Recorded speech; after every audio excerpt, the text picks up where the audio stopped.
শীতকাল আসলো মানেই যেন বিয়ে শাদির ধুম পড়ে গেল।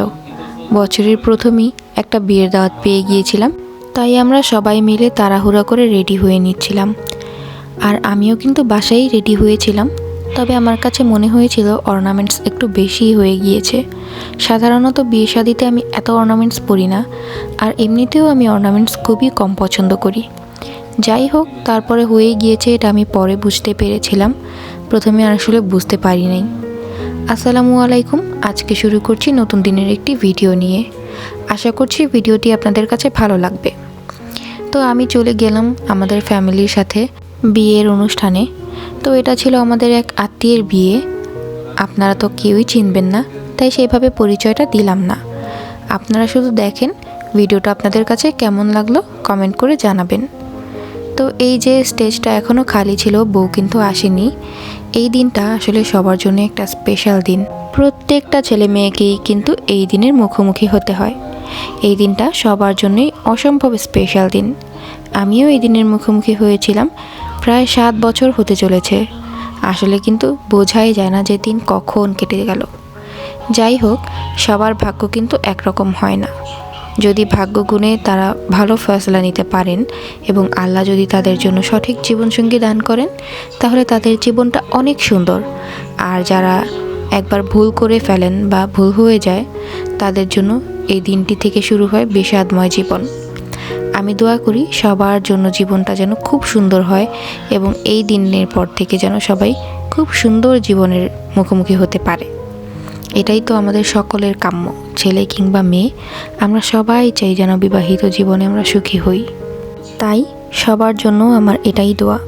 আমিও আল্লাহর রহমতে অনেক সুখে আছি, সবাই আমার জন্য দোয়া করবেন। এটা ছিল পরের দিনের একটা ভিডিও। আমার ছেলের বছর 4+। তো ওর জন্য আজকে খুব স্পেশাল একটা দিন। আজকে ওর স্কুলের প্রথম দিন। তো সবাই কিন্তু অনেক অনেক দোয়া করবেন। মাশাআল্লাহ, আমার ছেলেকে আমি স্কুলে দিতে যাচ্ছি, আর প্রথম দিনটা অবশ্যই সবার জন্য খুবই স্পেশাল হয়ে থাকে। কারণ এই দিনে তারা বড় হতে শুরু করে, তারা একটা নতুন স্টেপ নিতে শুরু করে, তারা পড়ালেখার জন্য একটা নতুন পদক্ষেপে এগিয়ে যেতে শুরু করে। তাই তাদের জীবনের পথ চলা কিন্তু এখান থেকেই শুরু হয়। আস্তে আস্তে স্কুল ব্যাগটা ভারী হবে, পড়ালেখার চাপ বাড়বে এবং তাদের বুঝজ্ঞান বেশি হবে। দোয়া করি আমার সন্তানটা যেন একটা মানুষের মতো মানুষ হতে পারে এবং আল্লাহ যেন ওর মনের সকল নেক ইচ্ছা পূরণ করে দেয়।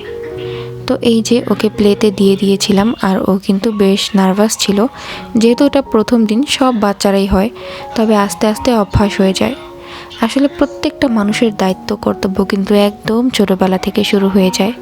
এই যে এটা কিন্তু ওর উপর একটা দায়িত্ব। ও বুঝুক আর না বুঝুক, পড়ালেখাটাও কিন্তু ওর একটা দায়িত্ব, কারণ এটা ওর পূরণ করতে হবে। বাসায় যে পড়াটা দিয়ে দিবে সেটা ওকে পূর্ণ করে স্কুলে নিয়ে যেতে হবে। এই বয়স থেকেই যে একটা দায়িত্ব শুরু হয়, এটা কিন্তু আমি একদিন বসে বসে ভেবেছি। এই জিনিসটা সবার জন্য সিম্পল স্বাভাবিক একটা বিষয় হলেও ভাবতে গেলে কিন্তু এটা অনেক বড় একটা বিষয়, যে ওদের জীবনে এগিয়ে যাওয়ার জন্য এই বয়স থেকেই জার্নিটা শুরু হয়ে যায়। যাই হোক, বিকালবেলা হয়েছিল, তো আমি একটু পিঠা বানিয়ে নিচ্ছিলাম। এটা আমি প্রথমবার বানিয়েছি, তবে বেশ ভালোই হয়েছিল। চালের গুঁড়িটা আমি স্বপ্ন থেকে নিয়েছিলাম, তবে খুব একটা ভালো ছিল না, তাই ভাঙানো চালের গুঁড়ি দিয়ে বানালেই পিঠাটা আরও ভালো হবে। আপনাদের যদি আমার ভিডিওটি ভালো লেগে থাকে, আমার চ্যানেলটিতে সাবস্ক্রাইব করে একটি লাইক দিয়ে দিবেন এবং সবাই আমার পাশেই থাকবেন, এবং ভিডিওটি কেমন লাগলো জানাতে কিন্তু ভুলবেন না।